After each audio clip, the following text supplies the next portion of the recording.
2019ஆம் வருடம் வெளியான கோமாளி படத்திற்கு பிறகு ஜெயம் ரவிக்கு பெரிய வெற்றி இல்லை.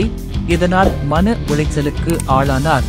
அவரது மனைவி ஆர்த்தி தினமும் 1 லட்சம் ரூபாய் செலவு செய்வாராம். இவர் பிரபல தயாரிப்பாளர் சுஜாதா விஜயகுமாரின் மகள். ஆர்த்தியின் தாயார் தயாரித்த படங்களில் ஜெயம் ரவி நடித்தார். மேலும் ஆர்த்தி ஜெயம் ரவியின் மீது அதிக சந்தேகம் கொண்டிருந்தார்.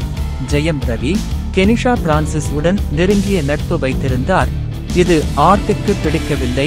ஜெயம் ரவி கெனிஷாவுடன் கோவா சென்று நீண்ட நாட்கள் தங்கியிருந்தார். இது விவாகரத்துக்கு முக்கிய காரணமாக கருதப்படுகிறது. இதன் காரணமாக ஜெயம் ரவி மற்றும் ஆர்த்தி இருவரும் விவாகரத்து கோரி நீதிமன்றத்தில் வழக்கு தொடர்ந்துள்ளனர் என்று கூறப்படுகிறது.